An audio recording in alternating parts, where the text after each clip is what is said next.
Il a fallu avoir Safou, qui bobo somba, mais à imposer sol français et consommer Safou naïe, stock naïe et sili, bango va reconnaître ce que grandeur naïe à vendre.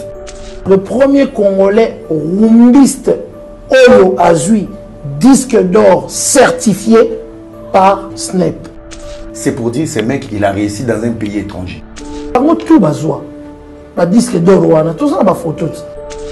Tout bien en faux. Moi, on a bien en faute. On a disque d'or certifié. Et c'est belé dans le Congo, la musique nabiso. Tous les producteurs, il y a Mayouya. Ouais, Azwa, disque d'or non certifié. JB Azwa, disque d'or non certifié. Fali Azwa, disque d'or non certifié. Fali Abimiga Nanzela Wana. Parce qu'il y a un place à Nanzela Wana. Il y a un disque d'or ou un producteur, un Pesaka. Quelle est la place qu'il fallait qu'on occupe aujourd'hui dans la musique congolaise? Je pense qu'aujourd'hui, la place des Fally Ipupa avec cette génération, il est number one. Dans l'histoire de la musique, sur numéro 1, il faut savoir aussi que au Benda Badmisusu, de haut, il y a une place. Naza d'accord, place wana rolobaki numéro 1 apporter bateau. On a dit que Oyo, Kulutu. Soro bon n'a pas appliqué l'eau dans Kilelo. Un numéro 1 pour avoir charge à comporter bateau, il faut en esprit où il y a humilité. Et reconnaître d'abord qu'il est numéro 1. Je pense qu'aujourd'hui, bateau va ça la polémique n'a fallu. En vrai dire, ça en est polémique orale, polémique bon il y a internet, c'est non-sens. Ça veut dire na carrière naé, ils ont un préjudice moroté. Mais maintenant, déjà comme ça, pour tirer bango vers le haut. Plus aux autres tirer bango, c'est comme si tu fabriques tes propres dangers. Pesa famille na yo adresse na Toronto City VIP de Maluku esika wapi okozwa place monene pona libota na yo juste en face ya zone économique spéciale oyo ezali bongo quartier commercial et industriel na kati ya ba RDC kuna na Maluku yaya yeba ke zone économique esi ya bandaki kotongama kutu ba américain baza déjà na terrain baza kobeta déjà mobange na usine ya Pepsi Cola, c'est-à-dire awa soki oye ko lancer ba activité commerciale na yo oza na tina ya kokendeza note pona koluka ba produit nyonso ezo bimakaka awa na zone économique spéciale de Maluku.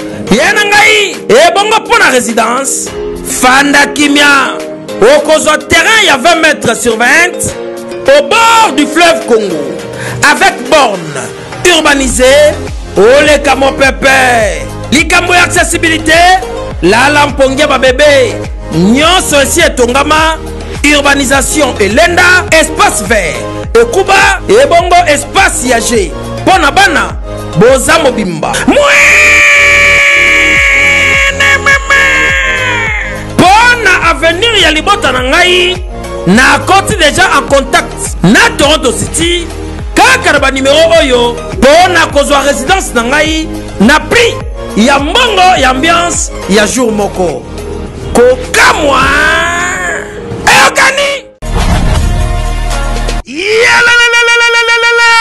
après confinement réouverture yanganda taba chez Jongade awa bokokuta biloko nyonso bolingaka ya kotumba lokola ntaba ya kitoko pe elengi soso ya kotumba ngulu ya kotumba poaso ya kotumba esengeli koyebake chez Jongade bafongolaka kobanda mokolo ya mardi ti dimanche awa nde sika ambiance ezali kolala adresse eza kaka se moko chez Jongade weekend boza deja ya kosepela chaque vendredi bobanda kozwa Suzuki Luzubu 4x4 yende mutu akosepelisa bino na ndenge ya kosakana te oza kulia oza komela oza kopina pe chaque samedi ekobanda kozala nde CNN Alligator na ba artiste mosusu bakobanda kosepelisa bino na makinu ya defwa te na bakunga ya kosakana te et puis chaque dimanche sombele suka ya bisanga nde bokozwa les grands chanteurs Emile alias de Mingongo yende mutu akonde kopalola awa boko sentir betue baou différence yena. Malolo. Oui frère, Babi Tchonga. Futur. Hein? Nous t'aurons la 50 boîtes. La Katakine, c'est John Masquer. Chez Tchonga. soki olingi osala bareservation obengi na banimero oyo mpe bakoservir yo joli kitoko chez Djonga de yango nde moboko ya ambiance na kati ya Paris. C'est naturel soit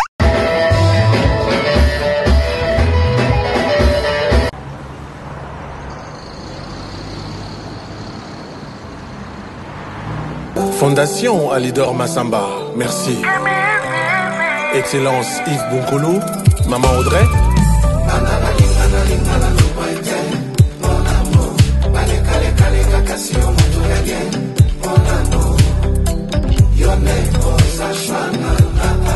Consti Eka. Bana King, Bana Dar es Salaam, Bana Poto, Bana Mokil Mobimba, Cité FM Moko, Afrique Info avec Frank Stemai, Kiandankala, Twende. X-Bass, Marandura, Frank Stemai. Chers amis fidèles internautes, bonjour et bienvenue. Nous sommes très heureux de vous savoir nombreux. Branché donc sur Africa Info. Tout le plaisir pour nous de vous savoir, d'être là. Merci. Et c'est l'émission Débat culturel qui commence. Merci. Alors ne zappez pas parce qu'ailleurs, à ces instants, il n'y a rien. Il y a beaucoup de thèmes à développer au cours de cette émission. Alors à ma gauche, il y a un habitué de cette émission d'ailleurs. Lui, on l'appelle, moi je l'appelle Monsanto et vous l'appelez bien sûr. C'est Marc Tabou. Il est sur ces plateaux. C'est Marc, bonjour et bienvenue. Bonjour et puis bonjour à Hera Ramsès que je croise pour la première fois en débat. Éventuellement, j'espère que ça va bien se passer. Donc bonjour à tous les téléspectateurs de Africa Info. Je suis déjà à Kinshasa. Depuis hier, hein, vous êtes encore frais. En tout cas frais pour mes activités personnelles. Donc voilà, je profiterai peut-être à la fin de cette émission pour en parler. D'accord, bienvenue, c'est Marc. Alors, à ma droite, il y a Ramsès. Lui, il est devenu presque consultant d'Africa Info. Hein. Ah, c'est Ramsès. C'est une belle opportunité. Hein. Oui. Merci beaucoup. Donc, bonjour mon grand frère Marc Tabou. Merci encore à mon ami et frère. C'était ma logie. On est là. On est là. Alors, ce sont donc mes deux invités avec qui nous allons animer ou co-animer cette émission. Débat culturel. Beaucoup de sujets, beaucoup de thèmes. On va juste sélectionner parce qu'on ne peut pas parler tous les thèmes, au cours d'une seule émission, c'est vraiment impossible. Mais restez branchés parce que vous ne savez pas. Comment ça que Ramsès, ça va? Ça fait 2 mois depuis que tu es à Kinshasa. Ouais. Ça se passe bien? Ouais, très bien, ça se voit avec ma santé. Donc, tu changes tout le temps de véhicule, ça va bien. Donc ça va bien. Bon, moi je suis une étoile, hein, Lupamboli. Véhicule est à déplacement. Et Alex, t'es à déplacement. C'est ma routine pour ton dernier. Avant, on a débat. En tout cas, moi, Malili, en tout cas, c'est pénible parce que Malili est bandit et tout, comme il y a un problème, il y a une difficulté à s'échauffer déjà. On va faire Poutine, Nabiso, donc il y a vraiment très très difficile. On va mettre à moi quelques semaines. Il s'est chauffé côté. Et tout ça s'est chauffé côté en tout cas. L'ami qu'il est en tout cas, à part boulot, métro, dodo, pour le moment il n'y a rien. Mais à part Wandou, les fistons Bouya Robeta, à Bruxelles, pour la première fois Robeta Betty Paris, après ça Paris, Londres, Robeta. Et voilà, je vous souhaite bonne chance vraiment à Bruxelles, que nous les on est bien, vous allez bien. Vous avez raison, vous avez ma date. Et tout, et puis voilà. Bonne chance à l'artiste Fiston Bouyi FM. Alors, c'est Marc Narobananayo. Beaucoup de thèmes à développer au cours de cette émission. Je pense Martine Lakio a thème à développer. Mais commençons bien sûr par les sujets qui brillent. Aujourd'hui, ça chauffe la toile. C'est les disques d'or. Voilà. De Fally Ipupa. Certifié par les SNEP. En tout cas. Le syndicat national de l'édition. Syndicat national de l'édition phonographique. Ouais. En France, bien sûr. En France. Alors, impression après en tout cas, d'abord, félicitations à l'artiste, je le dis comme ça. Félicitations à Fally Ipupa. Oui. Parce que c'est comme ça qu'il faut faire les choses. C'est quelqu'un qui veut vraiment faire sa musique dans les normes. Hein? Oui. Dans les normes. Et voilà, donc il est parmi vraiment les personnes qui défendent cette musique. À ça, les musiques, on a la norme. À Zui, disque d'or naé, bien que 5 ans plus tard. Après 2 singles d'or, hein, voilà, bien que 5 ans plus tard, il fallait vraiment déjà dans 2 ans. Mais malheureusement, la loi est changée qui. Il y a un comptage. Je crois qu'ici, tu m'as expliqué, moi, mon kéo, tu m'as dit que ça, comme ma recherche, il y a comme ça là que Fali a joué disque d'or un peu tard. Ce qui va loi comptage et ça et changé quitté. Ndenga azobete la makamne, ndenga vitesse azaki nango. Je crois que 2 ans après, il a joué Tokos disque d'or. Mais a joué en gros 5 ans après. Félicitations. Félicitations à l'artiste Fali Poupa à leur réaction. D'ailleurs, c'est par rapport à l'obtention du disque d'or de Fali Poupa. Moi, je pense quand les grands font un lobby, c'est une chose à féliciter. Parce que par rapport à la structure, il y a PC disque d'or, ils ont juste par rapport à la pays en fait. Le disque d'or est défini par rapport à la structure, il y a pays où est validé la certification selon la vente dans le sol français. Donc pour moi, félicitations à Fali Poupa, mais il y a quand même un peu de regret. Potosio avec beaucoup d'ampleur. Je pense qu'on est encore dans une colonisation mentale. Il y a Rolobake, comme l'eau France a certifié un artiste vraiment pur de la RDC. La seule chose qui peut nous ramener dans la polémique, dans des débats débiles, ils ont certification à disque d'or, il a Fali Poupa.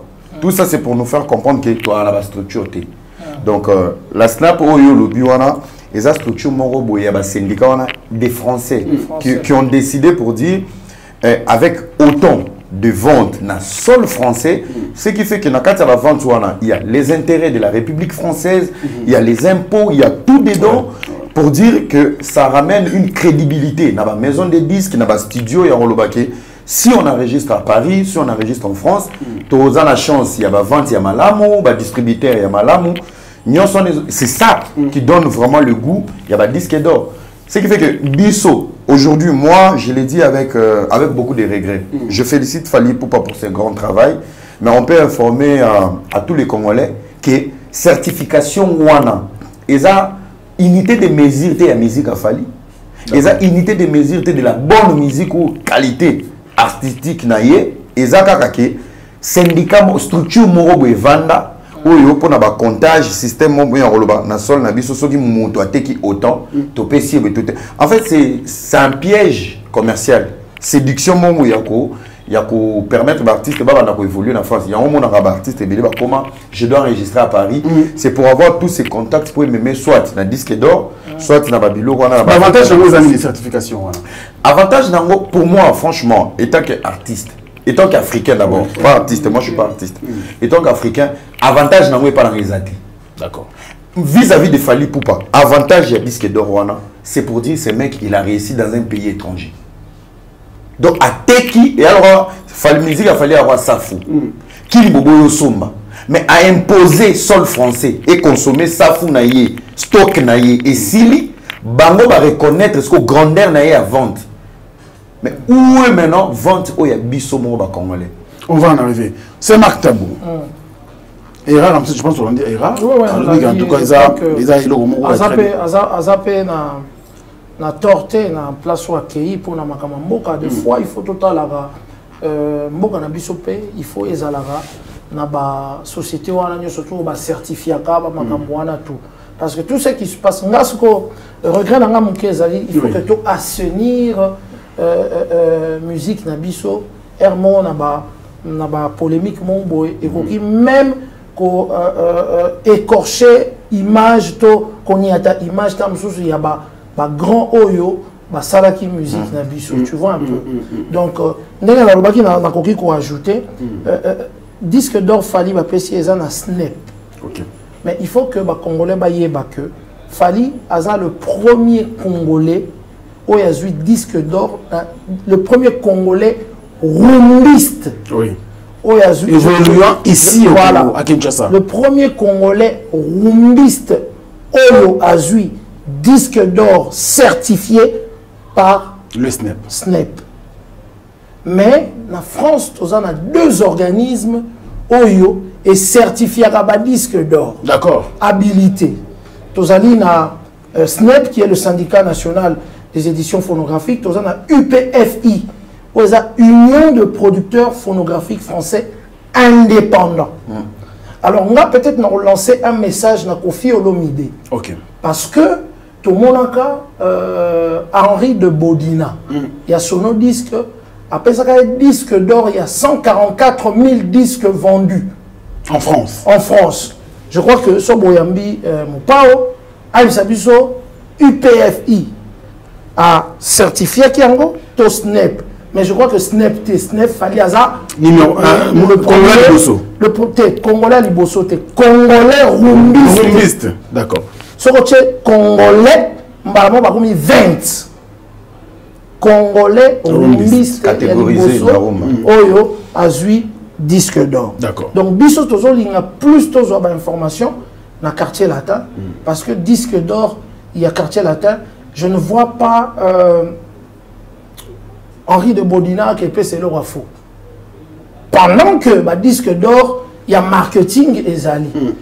Mais le problème, bon, on a cité bah Comboté parce que tout le monde polémique. Non, polémique. Mais tous les artistes congolais, sauf personne, bah c'est besoin disque d'or certifié. Il y a un producteur il y a le Kuta en noir.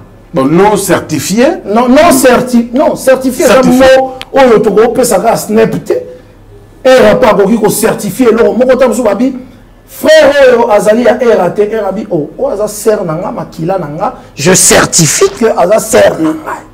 Oui, tu vois un peu. Donc c'est un peu ça. Ouais. Et là, on est donc la certification, de tout ce qu'on comprend, c'est le fait de reconnaître. Le fait de reconnaître, mais quelque chose quand même légal. Hein? Légal. Fallait ajouter disque d'or moko légal na France certifié par SNEP. Pour SNEP Azali na Mikanda Azali ko pesa ye nini a certifié. Mais mon ça la comptage. Il y a compter pour que SNEP a certifié. Et ça la société mon sous ça OCC na GFK. Alors vous entendez parler c'est voilà. Tabou. Cela veut dire que bah disque d'or news de Zoya ou bah ministère sur besoin kala. Tu considères ngoté bah TKT. Tenga on considère ngo te on considérer oyo bateka parce que ça y a ba faux mais ça y a ba vrai. Ça y a le Kuta. Le Kuta n'a sens ni le Kuta n'a sens pour que SNEP to UPFI a certifié ngoté. On va se poser la question. D'accord. Un artiste comme Kofi Olomide, tu crois qu'il a TK 100 000, tout 50 000, tu as 50 000. A TK 50 000 disques, même en 5 ans, toi 6 ans. Et ce problème, les alliés certifié de vente réelle. Justement, c'est un débat. Le problème en Congolais, tu as dit plus dans producteurs indépendants et puis dans les producteurs au noir. Ok. Alors, tu as dit ils ont un code barre. Donc, attends, tu as 100 000, 200 000, ça secret à yo. Le producteur. Attends, tu as secret à yo à promis. Donc, fallait abimiga dans Nzela. Parce que hier, mon père a dit dans Nzela, il y a des disques d'or ou des producteurs, des pesaka. Mais ça, tout bazoa. Des disques d'or, tout ça, des photos. Tu as vu des disques d'or. Tout bien, faux. Moi, on a bien photé. On a des disques d'or certifiés. Et c'est béné dans le Congo, la musique na biso. Tous les artistes, Werazoa, disque d'or non certifié. JB Azoa, disque d'or non certifié. Fali Azoa, disque d'or non certifié. Na SNEP, na nini wana. Mais ce qui biso tozalaki ndenge era lobby, na organisme na biso moko. La Congolais. Mais tu n'as peut-être pas que tu es Hollande, tu certifié biso, ba certifié biso pour le Congo. Makamwana ndefo et loko ya disque d'or et quand ça a polémique et la moussa et logo era lobby que bon, je vais bien. France est certifié. Siko et logo na biso à Congo. To benga ngo kaka ndenge to za ba joueur ba professionnel ba ye na ba logo. Donc ba logo na biso to koki ko respecter bango tête ko pesa bango valeur à leur titre. Voilà un peu les camouflages aux Aliwana dans le débat. Et Ramsès, pourquoi ça fait débat? Parce que aujourd'hui, c'est clair et net qu'il fallait les tout premiers Congolais rumbistes, tout premier artiste rumbiste, Oyo, a eu disque d'or, et certifié na Snap. Pourquoi ça doit créer des bandes fanatiques et des artistes mususu? Nabi, en fait, aujourd'hui, on doit essayer de donner des explications un peu faciles, similaires pour comprendre. D'accord. Tant que le Snap, Snap est une structure, organisme, moroboye, oyo, bami pesa système moroboye pour voter, il y a quota. À tel niveau, on peut donner un disque d'or, un disque de platine, single d'or, tout ça et tout. Exemple pour que tu comprendre bien facilement. Et ça, le rôle là, ils ont créé agence immobilier, mais au tien on a une structure où ils ont respecté les normes de l'État. Et comme ils sont certifiés, il y a rôle là, yo Frank Stema a sombi immeuble, il y a 2 millions de dollars. Bah précieux ce livré parcellaire certifié, il y a rôle là. Depuis ton combat na Kasavubu, c'est depuis structure immobilière na yo exista. Frank Stema est le premier Congolais à acheter un immeuble de 2 millions. Mais ce qu'il y a une structure, il 5 millions. Maintenant certifié. Je rejoins maintenant Marc Tabou. Ouera Azo a disque d'or, il y a solo. Kofi Azo a disque d'or à solo. Fali Poupa Azo a solo, Fer Azo a solo et album Naïe, ça c'est interdit. Maintenant le problème se pose à quel niveau? Le problème, certification au niveau du label et du producteur. Le producteur doit aller déclarer les ventes qu'il a pu faire. Et c'est dans la déclaration, il faut bâtir dans la procédure. Il y a l'État. L'État a tiré intérêt naïe, na sol naïe, a foutu ba taxe naïe, makambo naïe, et directement dans la vente, à perdre dans la procédure. Et on va reconnaître, voilà, il y a une structure qui est légale. C'est comme si tu déclarais tes impôts. Par exemple, je donne un exemple de Diego Musique. À quoi qui peut couper sa artiste disque d'or, il y a aucun roloba. Voilà la maison, il y a distribution. Je peux vendre autant de CD pour JB, Piana, Kofi Olomide, Robinho, Binafilé. Voilà, je suis à 50 000. Bateau, il faut pas la certifier. Maintenant, point virgule, il y a maintenant une procédure à suivre. Maintenant, il faut déclarer, dans le cas de la vente, sauter qui 50 000, impôt non combien. Maintenant, il y a maintenant des disques d'or au noir. Je rejoins mon tabou. Tozoa ba producteur, il y a Mayouya. Il ne connaît pas c'est quoi la structure moro, il y a production. Il y a Taliga qui Marc Tabou, son a les 50 000. Bah on en Allemagne, bah on en Luxembourg, son a bétissier. Je vais récupérer mon argent. Donc ils ont travaillé avec des hommes d'affaires et non avec des professionnels de la production. Donc juste pour débat et kata, nous félicitons Fali Poupa. Pourquoi tu mets ta point dans Fali Poupa? Fali Poupa a réussi à vendre dans Katia France. Ce qui fait que disque d'or va payer dans 5 ans de retard. Ce qui a une structure sur la distribution, ce qui va vivre sangi sango et qui va déclarer les lombes à la diamant à la la différence est que côté P Moussous Tokoloba, tous en moins retard, il y a informatique, il y a technologie, ça nous met un peu en retard. Et là on a zobé qu'on arrête tout le temps de comparer la génération Wenge na Bandeko Baelelo. Bandeko Baelelo, bazana moins facilité. Game one en fait grâce à réseaux sociaux, Bakouti appel vidéo, Bakouti fallait encore vendre Bapesi communiquer, Instagram a communiqué. Mais mon frère, il faut pas oublier que Bawera JB Kofi Olomide Babomi Sabat. Sorti album, il faut qu'il y ait victoire. Affiche à Pamba. Lati au Zubis. Ouais, la joué embouteillage, bon, album et bimalobi, bitumbe bimina victoire. Ce qu'on a, en fait, il y a des générations en génération, tout respecté, bah, aîné, bah, disque d'or, tout bazois, ils sont solo. Parce qu'il va monter à 50 000, mon frère. Combien de CDT quand même? Bah, ouais, bah, bon, ça va via, bah, bah, Kofi, na roté, bah, CD, bah, tout, bah, bonga. Tous les prêtres, bah, n'angola, bah, limbisanga, avant, bah, qu'il y a diamant, bah, bonga, nani, bah, CD. Et bah, CD, nani, piraté. Donc, bah ouais, là-bas, on disque d'or du ciel. Parce que, dans le cas de piratage, Moutambongi, et bon, surtout, vous avez une structure, il y a qui solo. Il y a on a le chaque jour, Wenge Mobimba, et le Kofi Olomide, bon, on va dans le lot. Ils ont un bon solo, il y a Niziko, Babeta, Namboko. Ils ont moins. Ils ont moins. Ok. Même pas la moitié, ils ont assez à moitié. Bah, viens à Babeta, Nizika solo. Ce qui s'est donné à Bango, il y a piratage. Et bon, ça va via Batonga, bah, immeuble. Boni, Bakolo, bah, Èvre. Alors, quel conseil aux jeunes générations? Parce que Era Lobito excepté. Ah ouais, merci. Alobi Era Alobi qui toko mingi. Vraiment. Au moins, tant que tu n'as pas faux, na kimi na bina roloba photo, mais yependa. Alors la bena que, en tout cas, tout cet exemple.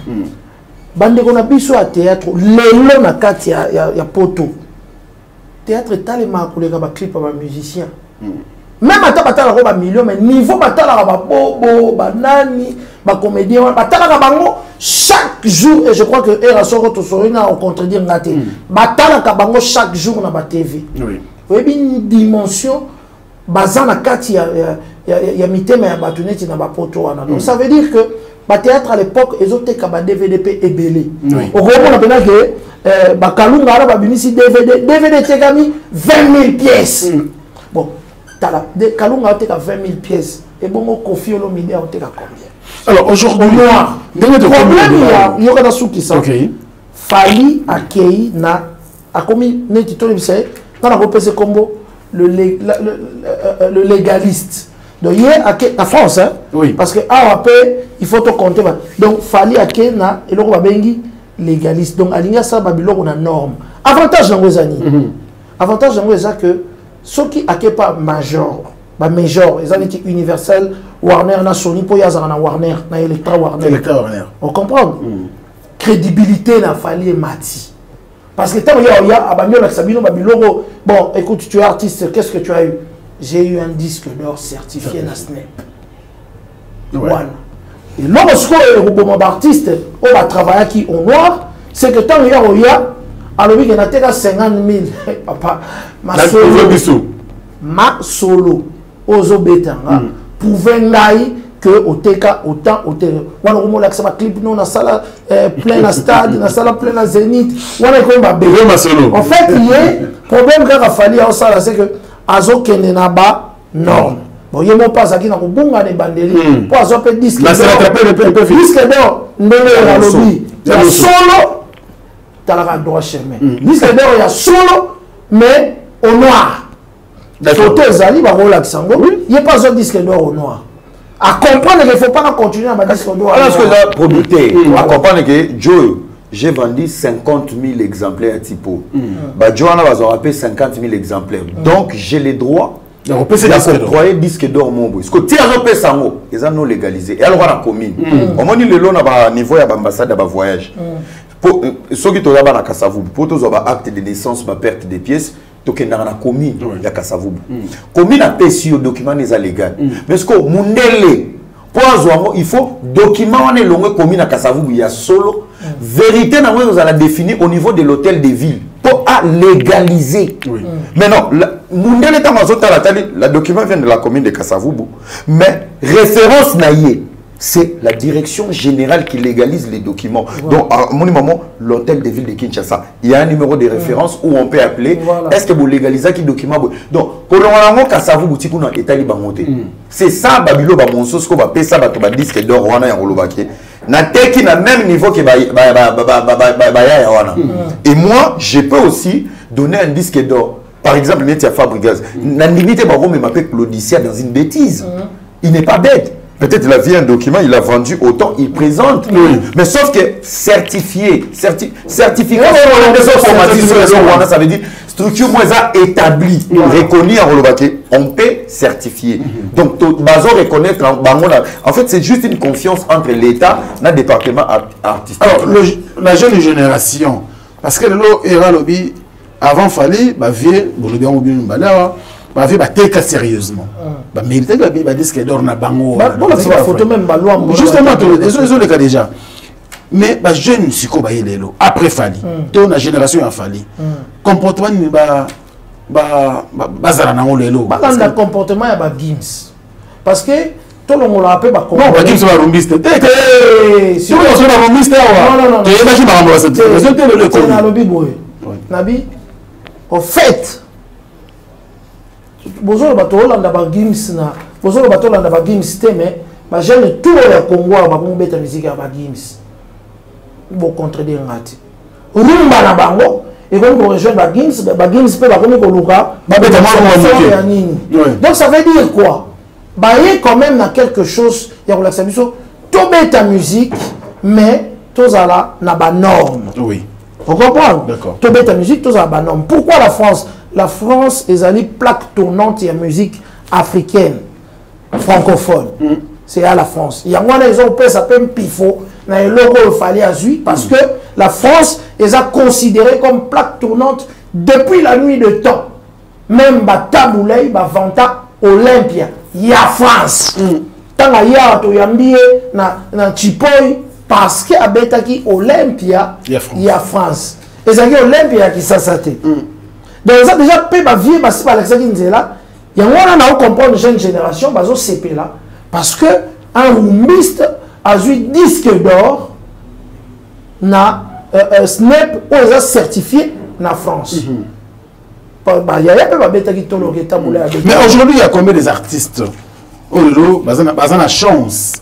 Mais si il fallait, il y a Electra Warner, il a quand même signé le major.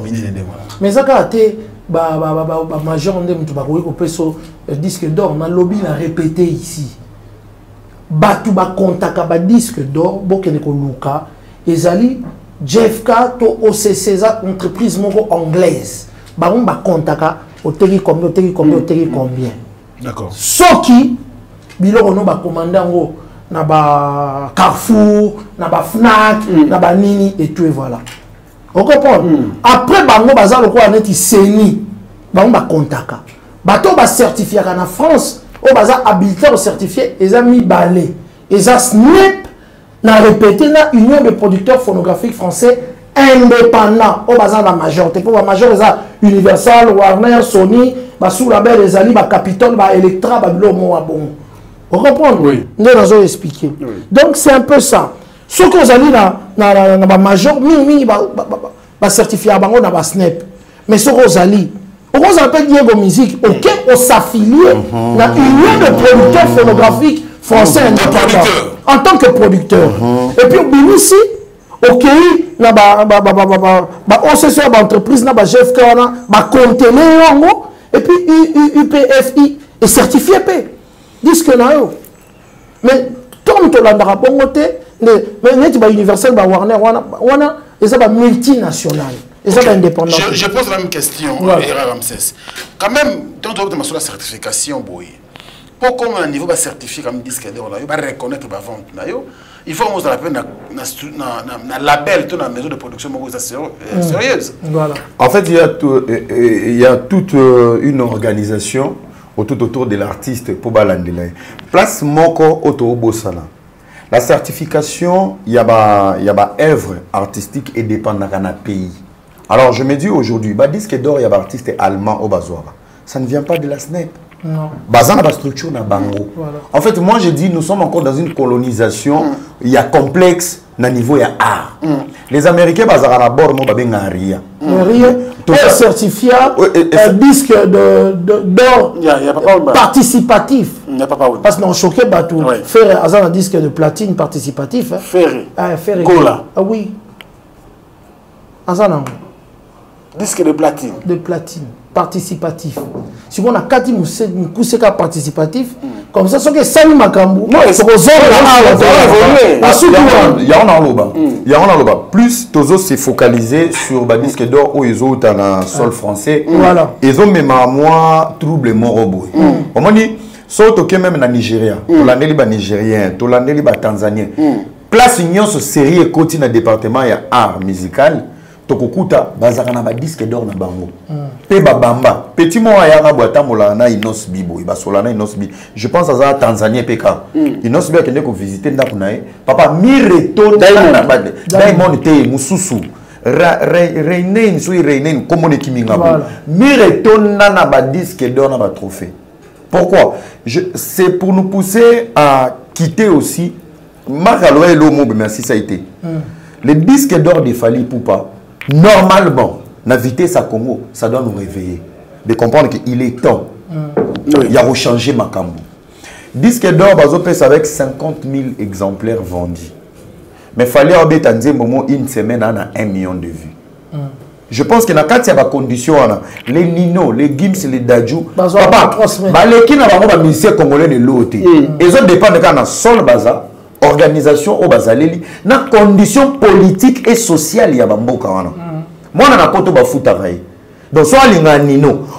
Pour moi na poto na carte naï. Moi na 12 à 14 ans. Pour azwa kaka 2,90 €. ake somba nzembo ya somba na téléphone eza comptabilisé Voilà. yango monaka 2 jours à pamba basombi mais biso tozo sa polémique ya koloba fali 5 ans na 5 ans wana ya kolia nano ezomonana te ya courant toyebi te eau potable on est incapable. Je me pose la question disque d'or, des disques de platine, des diamants, oh bah tu vas en poto mon frère. Et comment délire, moyenne zéro. Et alors moi la poto, papa je voulais aller au cinéma.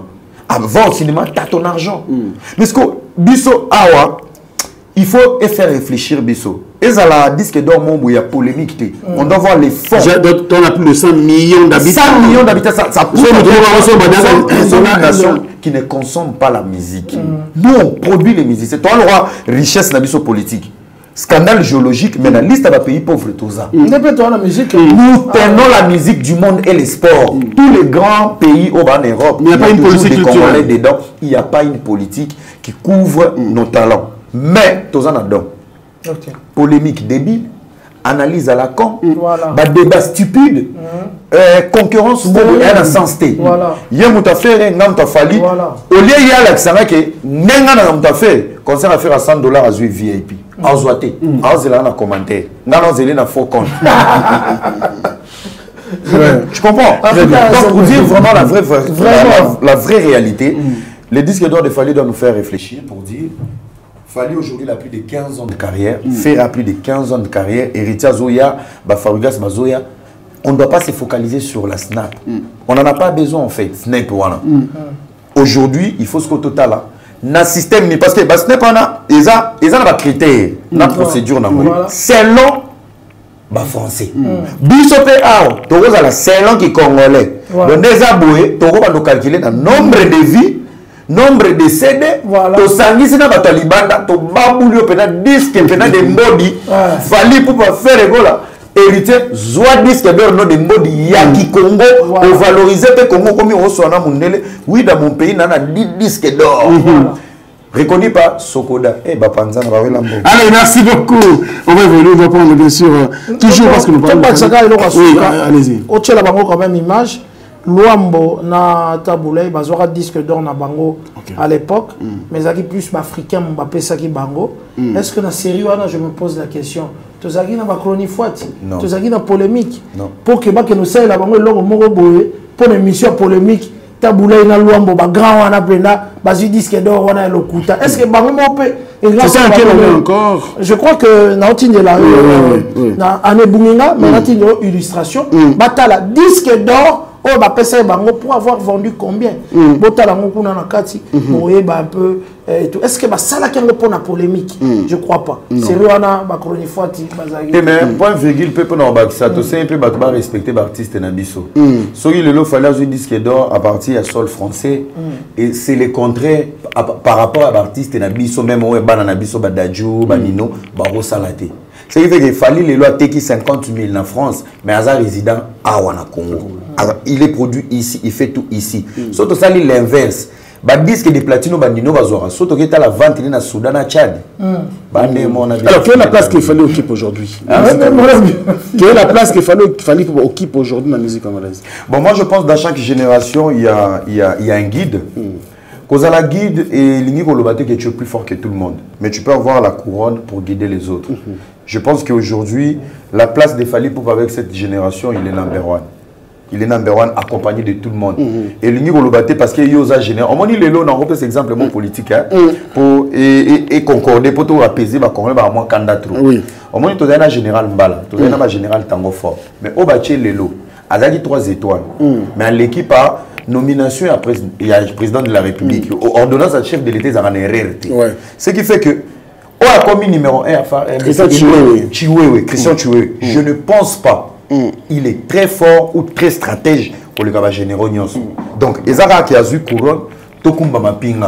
Donc, dans minute, il est le miroir de la musique. Mais à sa droite, à sa gauche, il y a le roi. Sur la montagne de l'Élysée, Jésus-Christ a télémi, il y avait Moïse et Élie. Donc, Aïeba, dans le beau on est à Mobile, il y a Ferré, dans le beau on est à Moissi, il y a Wata. Merci. Même réaction, même question. Pour la place de Fally, on l'a toujours dit.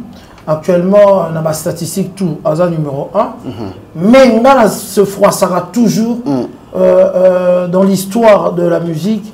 Sur Aza numéro 1, il faut ça là aussi que au benda bat misusu de haut bas kende na yo place yo aux alliés et aux ala et le mot bat se rappeler dans l'histoire Johnny Hallyday oui Kaimba azaki numéro 1 en France mais à foula batu ebele pourquoi soit mon jeune mon boy ayebisi jeune wana yembe na nzembo salela nzembo a composer mingi te Johnny Hallyday batu ebele so ba ebité abanda kosenga ba jeune amoni écrivain moi bien chanteur moi abimi abi na sepeli na ba style na nzembo composer le nzembo soka composer le nzembo oyebi eloko ya betaka première partie ya Stade de France tanga kobwaka kaka wana na akei lelo Johnny tango atiki biso tout le monde était reconnaissant parce que azalaki numéro 1 moko azalaki ko porter tout le monde allez la muka tokende biso tout liboso c'est le conseil aussi que je donnerai à l'artiste que aujourd'hui il est numéro 1 mais il faut un numéro 1 moko oya ko porter baninga nyoso tout de haut pour que musique na biso kende liboso. Allez, on va place wana naza d'accord. Non, mais toutes nos questions. Allez. Naza d'accord te place wana roloba ke numéro 1 apporter bateau. En fait, un numéro 1 pour avoir charge à comporter bateau, il faut en esprit il y a humilité. Et reconnaître d'abord qu'il est numéro 1. Je pense qu'aujourd'hui, bateau ça la polémique n'a fallu. En vrai dire, ça une polémique orale, polémique il y a internet, nonsense. Ça veut dire na carrière naé, ils ont un préjudice moroté. Mais maintenant, déjà comme ça, pour tirer baron vers le haut. Plus aux autres tirer baron, c'est comme si tu fabriques tes propres dangers. Heureusement, moi je pense comme Moutou, à comme on a point à aider. Il y a un profité de la poto, bata Kishasa, toi na Kishasa. Bata Kishasa, ceux qui te sont rabinoté na poto, ils ont été que tu l'as rabinoté. Ils ont que vous bien rabisoka lorsqu'il y a des problèmes. Vous ne savez pas créer l'affection. Dans le domaine artistique, il faut créer le respect. Il y a Royer Baké, Fally est grand, je respecte sa carrière, je suis derrière lui, il est devant moi. Et avec cette reconnaissance, on va comprendre que, oh, moi, je n'ai pas de marat. Abalou qui a tel habit, bon, dans la feature. Brigade Azo qui passe, il y a Nzembo, il y a featuring, il y a Dadjou. Et ça qui en bon, le bonne relation. Ça veut dire, ceux qui c'est Léo, parce que c'est Léo na brigade, c'est Léo avec plus la visibilité, dans n'enga potomak rencontrer, dire n'a que brigade. Ça veut dire, si c'est Léo était docile vis-à-vis de Fally, c'est Léo qui allait jouer avec Dadjou. Mais Fally a regardé quoi? La bonne relation avec la brigade, atali respect mutuel au brigade à Pessaray. Les anciens collègues, mais les lots n'ont pas comment on avance. Cette reconnaissance a permis à la brigade d'avoir un tuyau. Tu vois, moi je pense qu'il y a d'accord, il faut toter un débat de Tondimana. Ngai vient en Andimanga, vient en Andimatongo, vient en Andima. Dépend d'Imanga, na kata lo sa qu'on a dit que Oyo, Kulutu. Ce robot, il n'a pas appliqué l'eau dans Kilelo. Plus tu acceptes les autres, c'est de l'humilité. Et ça, l'humilité, l'humilité précède la gloire. Plus tu ramènes l'humilité, plus tu as la gloire. Alors, comme tu as la parole, je te pose directement la question. Aux Anna Kinshasa, ça va faire à peu près 2 mois. Fally avait annoncé déjà son concert au Stade des Martyrs il y a 3 ans presque. Et aujourd'hui, nous en avons moins en octobre. Le 29 octobre, il sera au Stade des Martyrs. Aujourd'hui, on a une atmosphère, il y a concert. Bon, moi je pense que concernant Fally a bien ça la donc dans le bac dernièrement tu as eu Fansumbi. Fally il est très très intelligent, il est très stratège. En fait Fally c'est quelqu'un qui a eu le temps d'étudier la jeunesse congolaise. Ayebi qui a comme un monopole soit Tchébou et Batoubaolan, soit Kébol. Parce que bizarre un moto qui est professionnel. Tout le monde peut faire des détails mais lui c'est comment il emballe son public. Donc pour t'informer, dans mon internet, il y a carnaval les amis à Brazzaville, il y a des fans à Brazzaville, il faut battre. Dans mon vidéo, il y a des fans en Angola, il faut battre. Donc ça veut dire déjà, s'il arrive à bouger nos frontières, boni ici il va réussir. Pourquoi? Déjà il a tourné. Et pendant son absence, il a tourné, a lancé des opus, puis il a bloqué. Donc il n'a pas laissé un vide. Mouton a vide des atépo, à la pose à mon affaire, à Gangana, RTNC, boya. Il connaît ce qu'il fait, mais le mec, il a le répertoire pour remplir les stades. Et l'objectif, c'est pas aussi seulement de remplir les stades. L'objectif, c'est de passer des bons moments. Tu vois. On a spirituel. Église Babi, mi balemi sa tout ça sanga na kombo na zana bango. Il ne regarde pas le nombre. Moi pour moi tout tika polémique, stade ekotonda teto ekotonda. Ekotonda pe na benemi na e. Ekotonda pe na ba jaloux na e. L'objectif c'est comme Wenge, Les gens qui ont vécu cette période, les gens qui ont aimé, qui ont accompagné, ils étaient là. Donc moi, pour moi, les vrais fans, Bakende, arrêtez de compter le nombre de personnes. À moi seul, nous 60 personnes, il y a diaspora. Ça veut dire quoi? Ça veut dire que nous pesé. Donc, on a concert à plein Namoko, Yemoro Beta. Déjà, c'est-à-dire. C'est qui t'a vu ton côté? Qui t'a vu Namoko Merci. Ça va. C'est Maktabou. Ok, comme il y a des débats, je veux rebondir un peu sur Ndeko Alobi. Ce qu'il vient de dire, c'est bien ce qu'il a dit. Mais moi, je n'ai pas dit, quand je dis qu'on portait bateau de haut, les amis qu'on bête à ma porte et à batouté, comme ça, que non, je veux t'aider au matin. Les amis, exemple d'Aebalanda. Ça veut dire quoi? Le chien aboie, la caravane passe. Un leader est concentré sur ce qu'il fait devant. Le chien aboie, la caravane passe. Et puis, un leader, Azal le roi porte-étendard, Alaksaka, bon exemple. Évidemment, ceux qui ont n'est pas lobby, na sala musala nanga, ba congolais bandimanga la place bandima, mais na ceux qui même jeune moko alingi a kota nga na kotiete na zongi ici na place naï. Vous comprenez? Donc c'est un peu ça, et qui na terme lenga lobby ala na torté, mais na baki plus na exemple à suivre, c'est que bateau bazolanda yo, ba mon exemple. Exemple on est à la mingi il y a pas positif. Je vais vous dire une chose avant que tu rebondir voilà. Au moins l'esprit à des musiciens on y sous ba osala lelo ba 12 na ba makambo belé wana mais mutu moko oye baté eza ba tabula rochero ndi ba banda ba esprit wana ba dilu systématique là na aéroport ba biso zo ke poto atikali na aéroport ba esprit wana tout monde na ba artiste ba le roi neti dictateur ba nini eza ba tabula ba sala yon mais comportement ya tabula na télévision comportement tabula vis-à-vis na bateau batu baroye bateke na kati azalaki nkaira azalaki muta esprit neti ba yorgo bazaki bato esprit ba nyonga ba artiste mais jamais soko aye na télévision azola kisango aluka toujours ko bomba image ba beta na kati. Donc il y a deux mondes dans la musique. Il y a eux devant le média et il y a eux na kati. Donc voilà ça. Alors, il n'a pas tort de ce qu'il a dit, mais je n'ai pas dit dans ce sens-là. D'accord. Alors, au stade des martyrs, vous avez toujours très branché. Parce que le 29 s'approche très vite. Moi, personnellement, j'ai fait quelques sondages. Jeune bazar accroché. En tout cas, dans Soukawana, jeune bazar accroché. J'ai parlé avec quelques jeunes, bazar vraiment accroché. Mais je ne connais pas le tenant et les aboutissants de l'organisation. Quitte à l'organisation, bazar vraiment prêt à Royamba Bato, pour que Maramio soit les cas bien. Alors, tout le monde le médecin aujourd'hui, quand il fallait pas faire confiance à notre aîné, Zakari Bababasou, comment vous trouvez? C'est lui qui va piloter bien sûr la communication de ces grands événements. Mais il a participé dans beaucoup d'événements qui attirent le monde. Donc je crois que, quand j'étais en train de communiquer pour Wenge, aujourd'hui, dans le Kinshasa, on est toujours là-bas. Ils ont été marqués, tu fais à la place où on a communiqué pour Batubaya. D'abord, ils ont été aux Oteka. Il faut que Fali Poupa. Ils ont été aux Oteka. Ils ont été à réconciliation à Wenge. Vous comprenez? Déjà, les Oteka, ils ont la valeur. Donc il faut qu'on placer les mots dans la place où il faut. Pour qu'on soit la pleine. Il n'y a pas de la magie là-dessus. Je crois qu'il est habitué à faire ça et il va le faire bien. Il va le faire bien. Alors, Era Ramsès, pour chiter, comportement comme tout le monde, on l'oublie très bien, Fali et son orchestre, le 16. Mais, communication aujourd'hui, en confiance par Zakari Babassou et puis je crois Banati Lokolo et autres. Comment tu trouves il a fait confiance à ses amis, ses collaborateurs. Toi, ça travaille avant. Mais je pense recourir chez Zakari, c'est puiser dans l'expérience. Il a cette expérience, il n'a pas voulu jouer Naki amateur. Donc moi, je pense que c'est un bon profil. Pour Nanga, je pense que c'est un bon profil. Mais ils ont embrayé, viennent à Bissau, Montoé, un événementiel, toi, un politique, vieux pays à Omié, il y a un babilo au pays à Boué. C'est sûr et certain, il est allé vers l'artiste. Tu vois, Babylon a beaucoup de temps où il va nous retarder la nomination, il est fâché. Après, conseil aussi liquide. Mais, viens moi, il va se stabiliser. Qu'est-ce qu'il veut faire au juste? On ne suit pas plusieurs lièvres à la fois, des lièvres à la fois.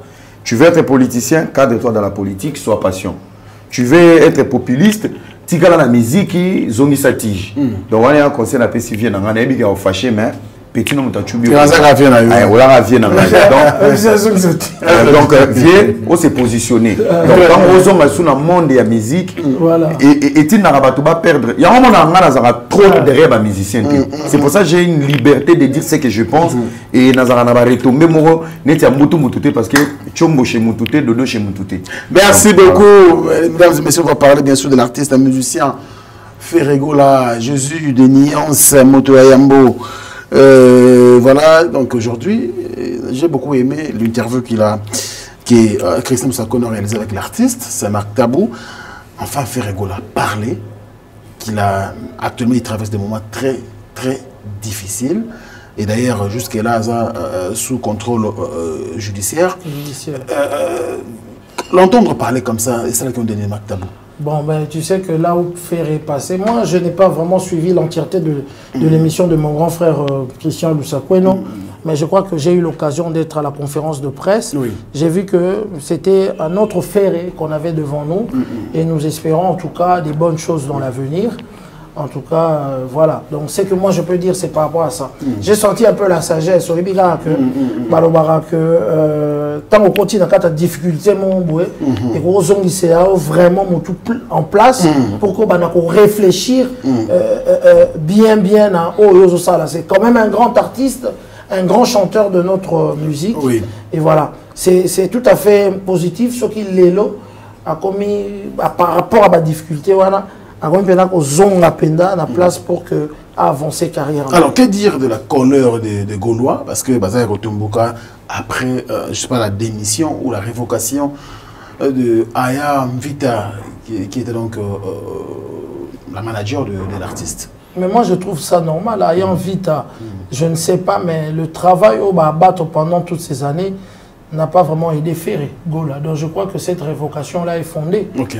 Donc Ferré n'a pas vraiment aidé. Je pense que quand il travaillait encore avec mon petit frère Charles Tabou, on sentait qu'il y avait des choses bouger. Donc c'est une très très bonne chose. On sent que l'artiste a talabé, on a continué. On nettoyait comme l'entourage. Moi, mon boulot, il faut qu'on révoque, et voilà. Parce que moi personnellement, il n'a rien fait autour de Ferré. Dans mon yate long monté, depuis de part à Charles, je la respecte, je la connais. Une fois, j'ai accompagné,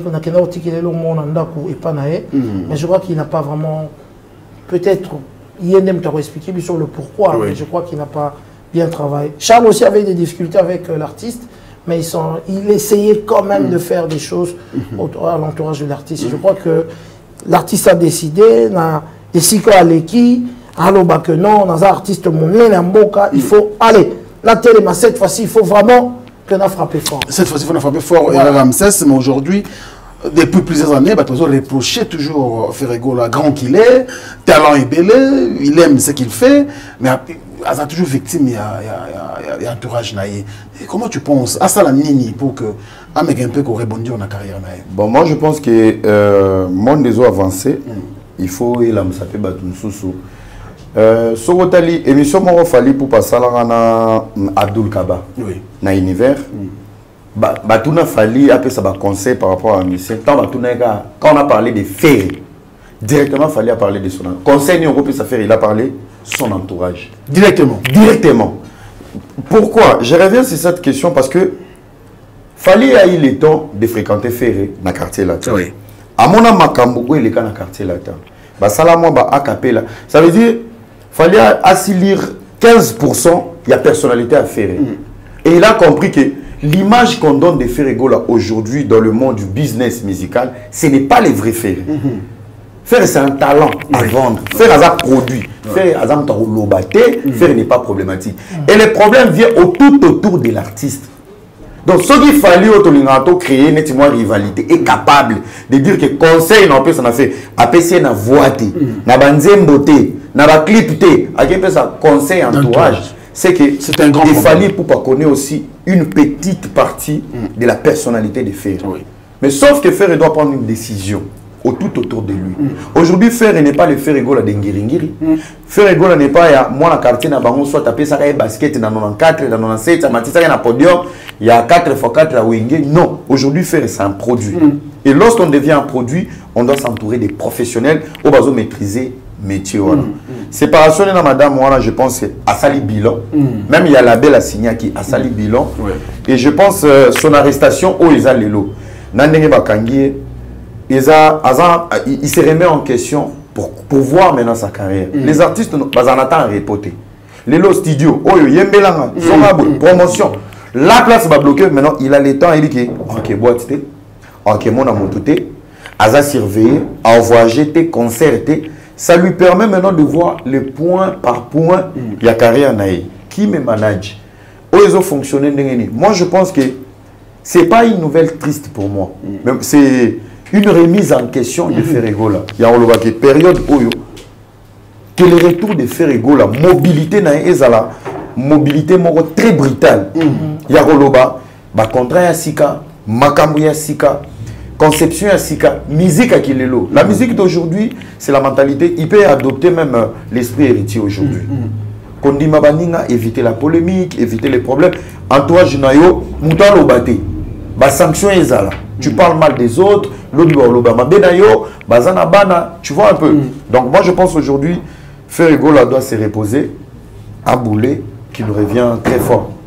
Qui nous revient très fort. Alors ici, nous faisons un clin d'œil à Maître Hugues Matadi, l'avocat de Barabas, qui prépare, qui aujourd'hui, Ferregola a toujours confiance, parce qu'il veut que Abet a l'esplanade à parler du peuple, et puis Abet a concert au VIP justement, pour la rencontre, il y a de nombreux fanatiques gaulois, on est aussi dans Rabango. Après, bien sûr, concert le 5 novembre dans Côte d'Ivoire, dans Sofitel, Hôtel Ivoire. Nous avons un retour à Ferregola après un moment où Alekisi, absence à Wanamboka, il manquait quand même de fanatique. En tant qu'expert en communication. Non, mais Abandi déjà pour ça, madame. D'accord. Abandi déjà pour Tchabatu Oyo, pour permettre que nous soyons comme projet et se réaliser sans faute et après ça vraiment meilleur parce qu'il a beaucoup à donner et puis ça maraboité, il faut vraiment organisation autour pour que fournir à sa force surtout.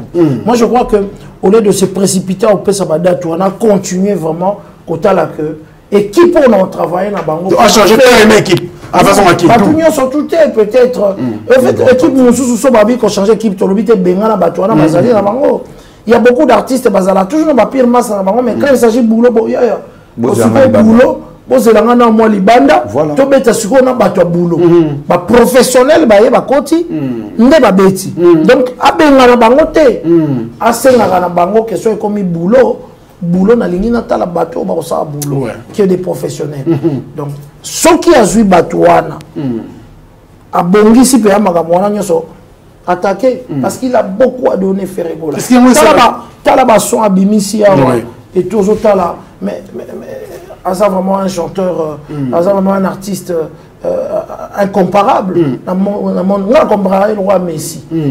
Mon Messi a s'entraîner au terrain en terrain. On reprend. Il y a une performance. L'entraînement chaque jour pour la rendre meilleure.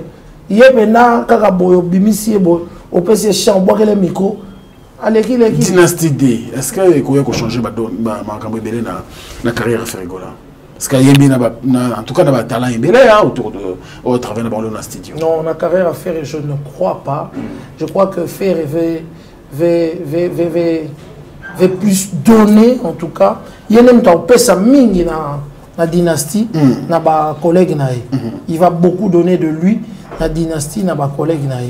Mais là mon ko era loba ki awa nga pe na bulaka ngo liboso na staloba ngo à travers l'émission na conseillera ba collègue nae que to yebi yango to zotala poza ba master to travailler na bango tu dis que malgré ton ba faire en difficulté mais à ça la ramouche à tchara bino bo mona qui les ont lobelé kak donc et là on va ça dynastie ça faire et mutazo pesa o yaza nango na kati na ye na ba master ba bela on était coup de pouce alors bon il a tenu ndeko nanga era lobby a lobby bokoma ba pesa coup de pouce au s'envoler au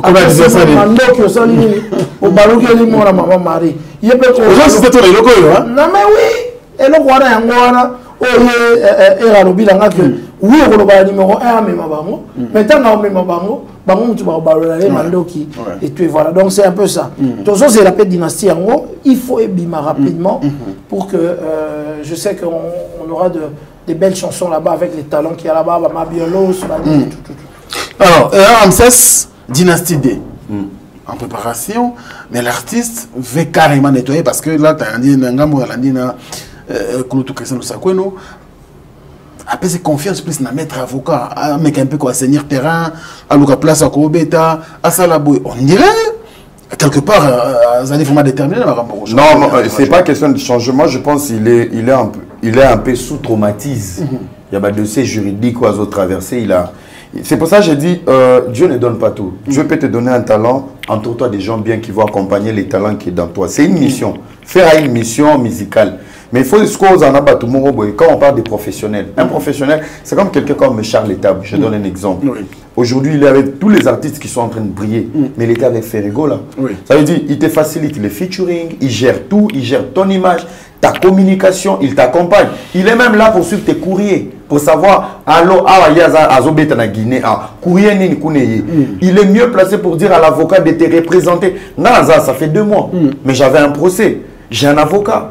Mail, je lui ai expliqué, j'ai dit, bon, pour l'instant, moi je vais faire un solo là-bas, voilà, j'ai donné mes raisons. Il est allé me représenter, repousser, procès. Donc, c'est ça être professionnel, tu vois. Donc, moi je pense aujourd'hui, s'il donne tout à l'avocat, l'avocat connaît quoi? Dans le domaine dans le domaine professionnel, il y a musique. L'avocat, c'est pas un manager. Pas de tout, mais au moins... Oui, confiance, je pense, ils ont post-traumatisme, il y a ma place à outils, il s'est dit peut-être il est dehors par rapport à l'avocat, tout ça, il fait confiance à un individu. Pour dire que, la minute de confiance dans là, ils ont reposé un avocat. Moi, je pense, c'est confier chez un avocat, ça c'est archi faux. Batika l'avocat va ça dans tout ce qui est juridique, à engager. C'est ça aussi la seule chose qui nous tue. Tu travailles avec un artiste, il faut un salaire. Engager Batou. Un manager qui est payé, des communicateurs, des conseillers. Autour de la dynastie D. Dynastie D, 1 est marché. Dynastie 1 est marché. Et ça qui est tout fait la nuit. Sortie médiatique. Vous savez, Ferrego là, ou en général, les gens publics, bazalakana, perte et vitesse, c'est l'eau qu'on manque. Sortie médiatique, où ils ont reflété au place où il y a il ne suffit pas de chanter, il ne suffit pas d'être Chancel Mbemba, meilleur défenseur à Marseille. Il suffit aussi d'avoir l'aura, les propos. Tu dois embellir le public, la manière dont tu parles, la manière dont tu analyses les matchs, la manière dont tu défends une défaite.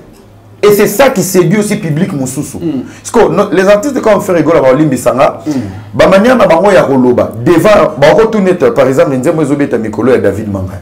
Très belle chanson. Mais quand on va essayer de comparer peut-être dans la science-fiction, il y aura toujours un langage où il y a un sens moins polémique. Mais pourtant, diplomatie, pour dire ce sont les 2 meilleures chansons et Kanyimboka. Automatiquement, les fanatiques, la rivalité, les sons, waouh, comment il vend son produit et il accepte notre produit. Et apaiser je pense que l'artiste Ferrego là doit avoir des conseillers. Sortie médiatique, déjà de base c'est un monsieur timide.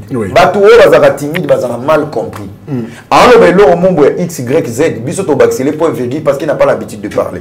Il faut maintenant une équipe intelligente pour dire, bon, on va étudier la question autour nous.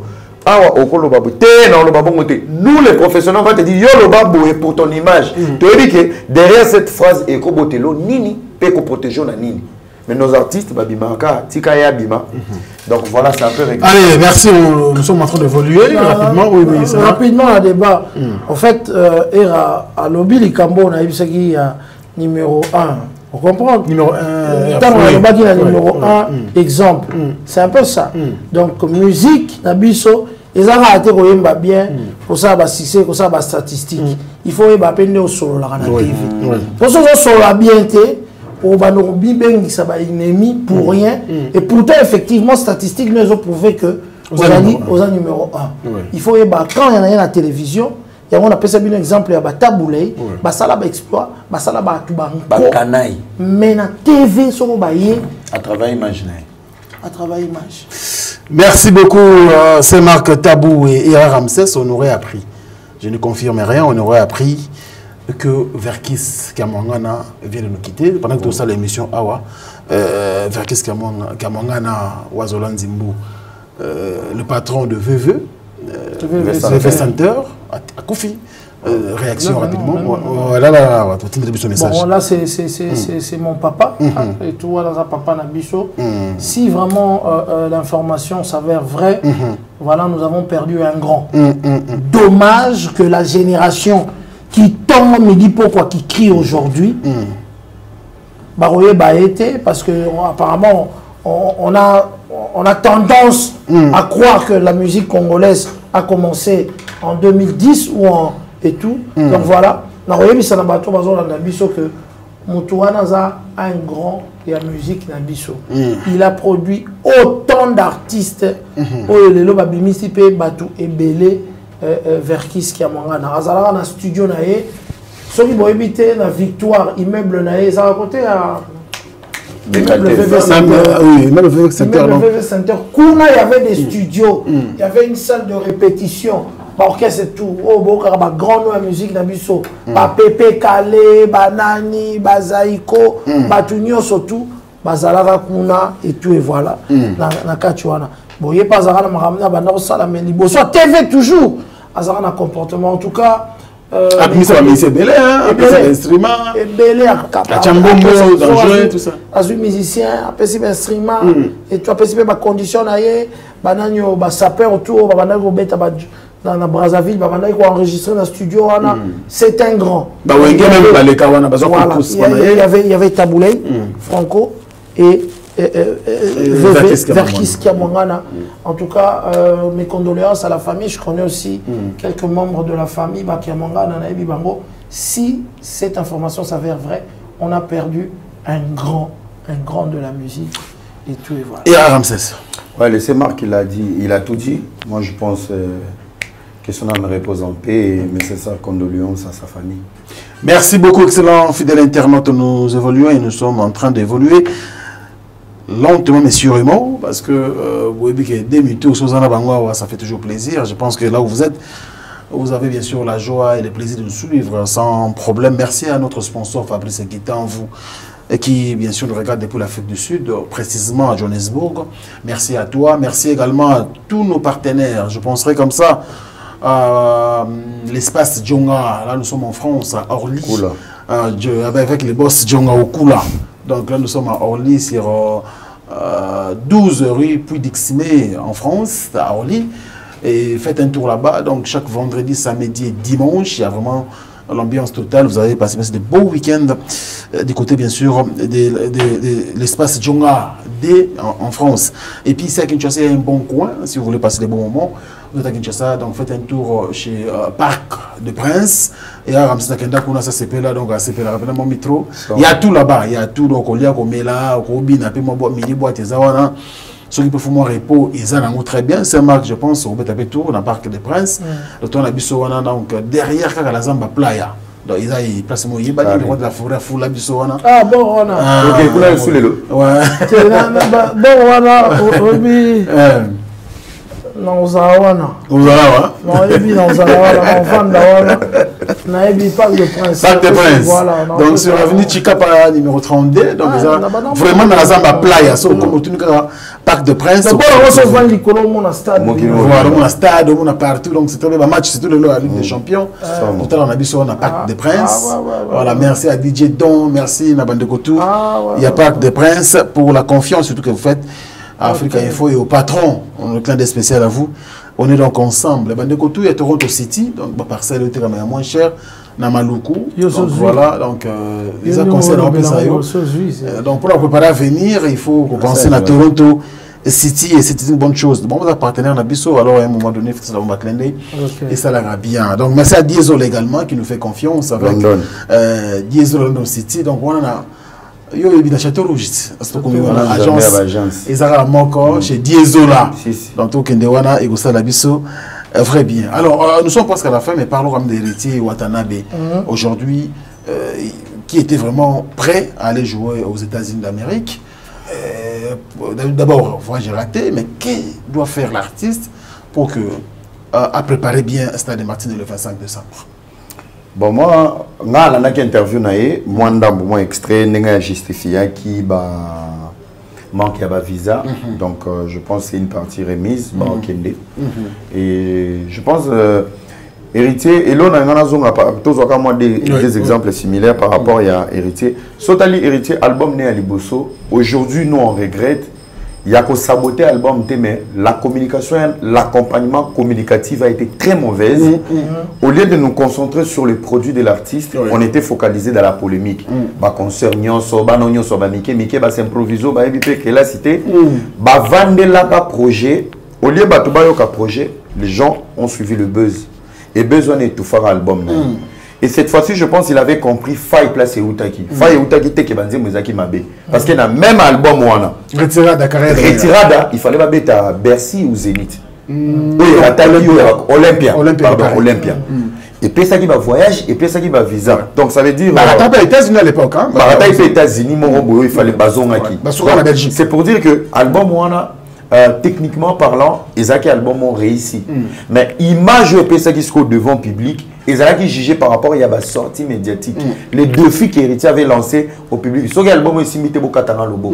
Pourtant, il devait rester dans une diplomatie de séduire le public à écouter. Je vous laisse écouter et juger. Et c'est là où il a modifié. C'est pour ça que tu vois aujourd'hui, papa n'a pas tout un débat. Les lois à Kinshasa, surtout quand on vend ça, tout le monde est un musicien. Si on a plus de 10 chansons, du début à la fin, c'est l'album d'Héritier. Pourquoi? La communication, la réparation dans la rivalité, la manière. Héritier a travaillé sur son image, sa communication, son entourage et sa manière de vivre, sa manière de faire. Il a adopté humilité moroboé, aux choqués qui pousse à continuer à bénir. Et c'est ça que moi je souhaite. Et il y a tout autour de Ferregola. D'accord. Ferregola n'a pas un problème de voix. Il n'a pas un problème de chansons. Il n'a pas un problème de la promotion. Il a un problème de la communication et des gens qui l'accompagnent. Tu t'imagines, n'a choqué. Ferregola on l'a extrait. Tu t'imagines Ferregola en prison. Tu sais qui a fait les succès dans l'absence à Ferregola? Si je t'informe, c'est Ilunga au Ondimate. Oui, Ilunga. Il va travailler sa visibilité. Niveau, il ne voulait même pas la polémique. Il pleurait qu'au nom de Ferregola. Au nom de Ferregola. Où étaient les autres? Merci pour ça. Tout autour de Ferregola. Les experts. Moi, je veux quand même tout le débat. Il n'y a pas de souci. Je vais finir juste une parenthèse. Tout autour de Ferregola. L'absence de Ferregola a été remplacée par Ilunga. Pourtant, Ilunga dansait. Au Ferregola formé le lot. Chantait. N'a moins des vocales. Non, quoi qu'on maîtriser absence T. Mais tu sentir que dans le orchestre, on est avec l'existence de Ilunga, qui était là pour défendre l'artiste, pour parler, pour chanter. Vocal, la vocal n'est promotion des singles. Tu vois? Mais, espère, au théorie que Basoda Ferregola, automona, potentiel Nabaro, c'est devant des bêtises, devant des clashs, la polémique et s'attaquer aux autres. Donc, Bozotika, produit artiste.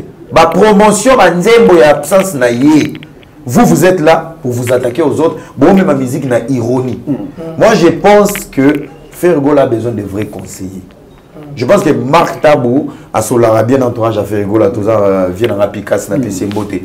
Il faut intégrer tout le monde qui sont capables de dire à l'artiste, pas ici, que Ayo Kabamou.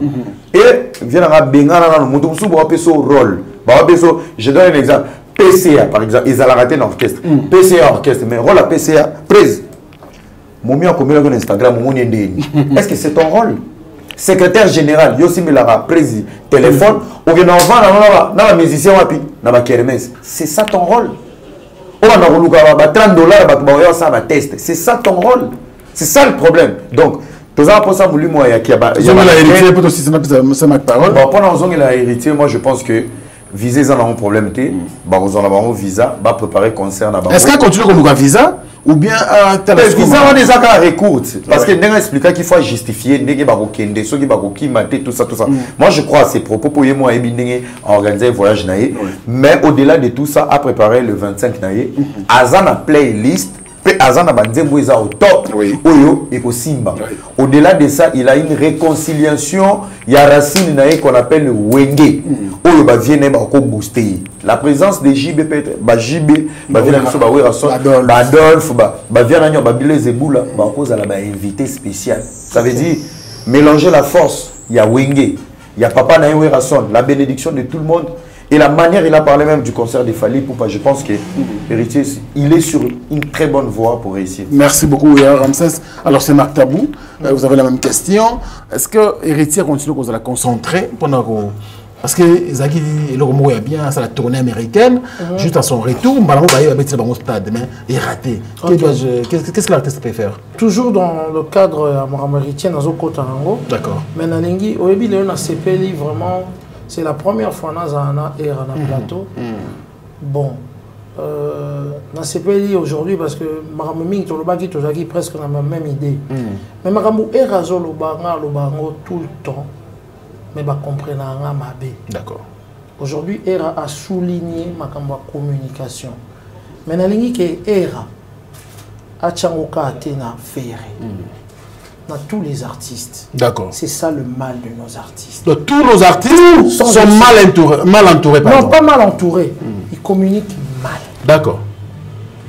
Tu as un événement, mais tu veux faire des détours, n'a pas clash, n'a pas polémique, osako zipa malamoko événement wana. To osako botisa événement wana binemi ya ofele. Et là on a koufeli pendant ce temps. Émission, il ne faut pas que Tchangokaka faire. Il n'y a pas que seulement faire. C'est belé. On peut exemple, il y a petit Nabiso, Mundibu. Mundibu a bandi carrière n'est bien. Ils ont qui n'a clash. Pourquoi il faut que ça clash? Aux autres, battu. Au lieu de par la musique, non, tous autres bina. Au côté clash. Tous les artistes congolais ba communiquer ermoko mabé. Et il faut battre la communication na bango, c'est très important. Héritier à lobby angoana. Moi je l'ai écrit un texto na makambo era lobby, c'est ce que moi j'avais dit à Héritier lobby, change ta communication. Alors, le problème de l'artiste, ouais, le problème de l'artiste na biso, bah comment on biso le roi, tout ça dit quand même plus de 20 ans na musala oyo. Attends la tanga qui puisque on a la quota animation culturelle quand même. Mais attends la tanga te au monde a été bateau bayaki qu'on y foiti et tout banini, mais après à sali autodidacte na kati a comme peu bien à tenir la positive. L'artiste n'a pas faut pas sa confiance dans ma communicateur. Le garçon qui est devant moi, le premier jour que je regardais ce garçon, n'a bien sous un communicateur. Mais bien que ça va makamnae autour, autour le baranem plus en aparté que na ba télévision boye na lingara jamais. C'est un grand communicateur. Aroya a lobé l'événement na yo, événement no eki. Tout le monde y a sali ba preuve belé na mama ba pasteur, sur quel mupanjo, a tomboli mupanjo, a kitsi mupanjo ke. Et ça art. Oui. Là nazala na art wana. So inga na contre yo Keba. Rose a la grand musicien, mais on a un grand communicateur Keba. Donc il faut tirer la peine à communicateur à danger et tout pour que et tout. Même l'attitude saute aux gens on a un plateau, na yebi climani neza sikoyo. Na kata ya mboka attitude ni faut na joie pour que soit pas ngate. L'artiste peut faut baïba que ba langage au baté na kana ba plateau.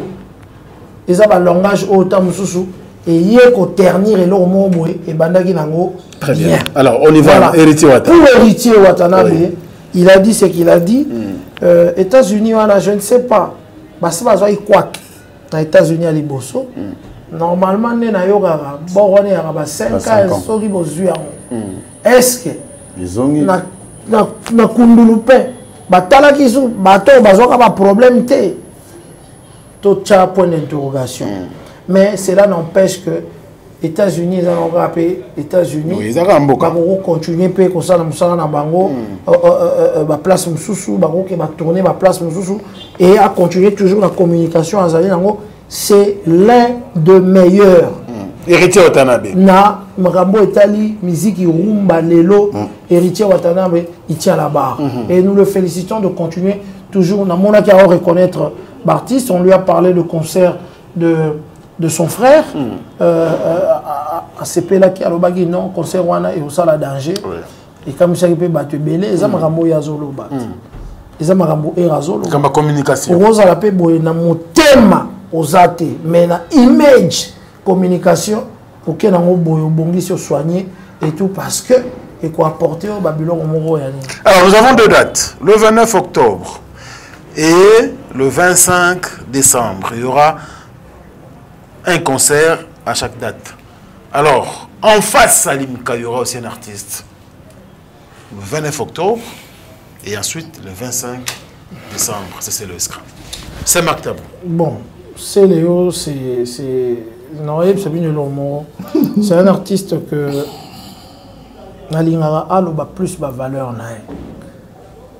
Na osenga na batutu ba na YouTube. Au moins Mikolo garçon mo azuka ba instrumental et ba musique congolaise. Alongoli ba son, a tcheka ba instrumental. OK.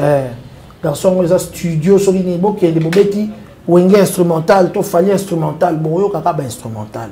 À partir de wana to mona ba orchestre nini penda na sima ba beta po alongoli ba son. D'accord. Na yoka nzembo ya nini o ba boka alerte générale. C'est Léo. Pour dire que c'est Léo ko boka na yo wana boka ka. C'est pas donné à tout animateur aya boka na ba niveau ya boka bandai ko boka. Je crois ndekolanga il faut à se focaliser artistiquement na qualité na ye ya musala o ya salaka na musala wa ko sala sikoyo que kokangama na ba polémique et la meilleure façon de combattre Montezandi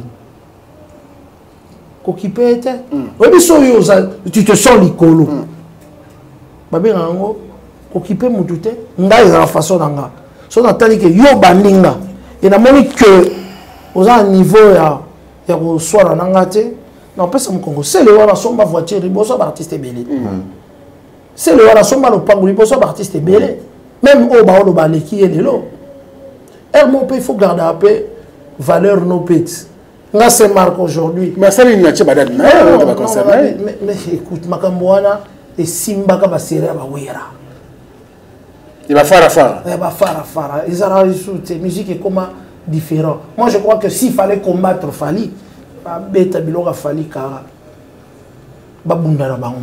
ça c'est la meilleure façon de combattre dans la communication. Il suffit qu'au côté au pessi sous son pifo. La communication sur les lignes qui peut boire mningate beta kaka. Ozo croire na concert na été ça. Ozo croire na concert. Na croire na concert na ye, mais na ba date wana et comme comédie. OK. Na lingita salango azana talent azana biloko misusu à défendre jour wana ko beta jour wana ya comédie pourquoi bato ba ki beta na discussion frontale na ba warrior wenge ba fa na ba oni po ba yi la meilleure arme ya robunda tokoloba Yamwana meilleure arme. Merci, c'est Marc Tabou. Et Ramsès, deux dates, le 29 octobre et le 25 décembre, c'est le Scrum. Ils appellent stade, hein? Stade Mika. Ils appellent stade, hein? Au stade Mika, de Matongé. Bon, ngai na lo la un psy, hein? Na la type na kazara un psy. Je pense que c'est Léo toute sa jeunesse, toute sa vie, à l'écran devant la caméra, devant le public. Et à quoi qu'on maîtriser pototi qui a son la vie normale parce que potozong ça va être normal ça veut dire choses qui vedette awa sozongi poto le temps que donc et aux zongi normal ceux qui mukanda na yete permis payer 5 aux hôtels le rôle va tout nyonso donc je pense qu'il a repris une vie à zéro ou azaki na ngwa afanti ça veut dire la vie populaire azotambola ya kasavubu ba shege ba holandai il n'a pas si s'adapter na vie wana. Alors, de deux, il manque de visibilité. Tant comme poto, absence ou de visibilité, il a voulu créer quelque chose qui va le garder dans la visibilité. C'est ironique, c'est des aventures, c'est des comédies, mais sauf que, concernant ROPC, et ça l'est bien, Au lieu qu'on parle de ces projets, ces produits, tu remontes à la sortie médiatique. À comment le roi blogueur en fait. Aujourd'hui, c'est le pas artiste pour moi, à comment influenceur, mais avec entre parenthèses humoriste. Ce qu'il fallait à Saliboué, à Bimi, ce qu'il fallait à Keboué, à Clasher, ce qu'il fallait. En fait, il s'est qu'on a fallu pour garder l'actualité. Parce que, Azo Kanama Bato, il y a l'actualité. Sauf que, risque n'est pas zanini. Risque c'est que, fallait aujourd'hui, il a un public qui aime son savoir-faire. Aujourd'hui, lui, garde l'actualité pour son ironie, pour garder combo qui a existé. Parce que Batou, Bazo Luka, fallait on a Azala au top. Je viens de voir une vidéo qui est au Nganda Moroboé. A Koutanina, membre Moroboé, Timi Afali. Moni Yenga Zolia, Babandi ko snapé. Déjà pour rappel, place à l'IA qui a fallu en yate.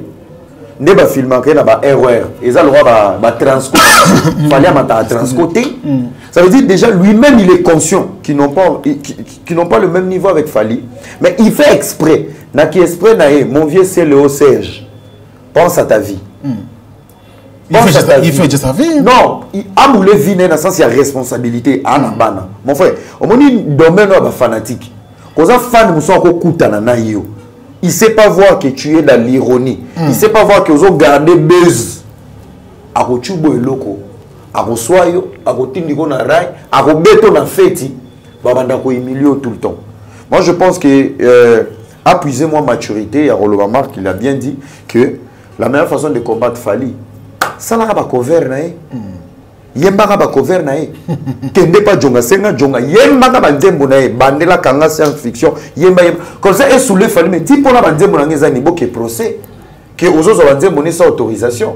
Mais cette manière, je pense que ils ont abaissé, ils ont effacé moi, respect à Mouké, au biso baleki, n'a pas de comme sous tout ça là, même n'a pas fan ya yemoko. Je pense qu'ils vont continuer. Donc pour les concerts, les concerts sont ironiques parce que je pense que c'est là n'a pas une voix, il y a yemba pendant 4 heures du temps et avant la playlist et mon côté autoroute les 30 minutes à yemba. 30 minutes.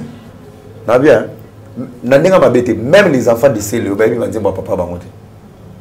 c'est trop ça. Non, non, c'est la réalité, mon frère. Tout le Babylone, c'est mon vieux. Tout cela, très bien.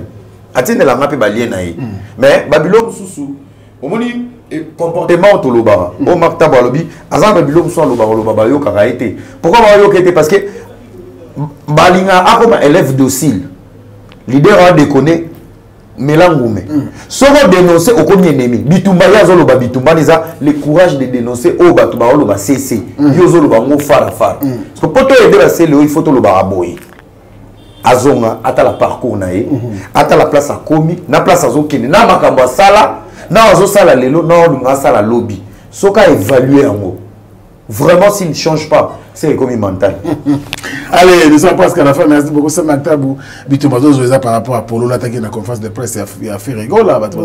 C'est pas la guette, la rayo, balinga rayo, balinga moussala, mais un journaliste, 20 ans de métier, au Salé Moussala, moi, Kassi, na Kinshasa, tout comme la diaspora.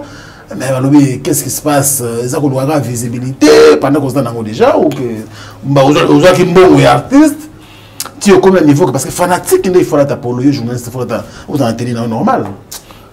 Au moins, Makambo, na linga yo lo bango te, mais bon, parce que il y a un avant, un après événement ngazala ramutu moko so natali nazo lo ba toujours na habité que dans un era tant lobi dans un era na sepelaki tabi enfin je serai avec Era et tout na dernier lo moro na tala rabatu na deni charité mais na tala na bi quoi ça ne lo moko aibi ko loba aibi ko communiquer et souvent na lobé la batu belé même ba o baza ba grand lelo na kata Kinshasa ba papi mboma au moins comme sous sopena makambe komi na bengi na téléphone na bise papa obi ni makambe komi yope na système ça sikoyo komi la okoma kité mais sikoyo komi ya beaucoup et on basali na chronique na benga bango na bise bango okomi on comprend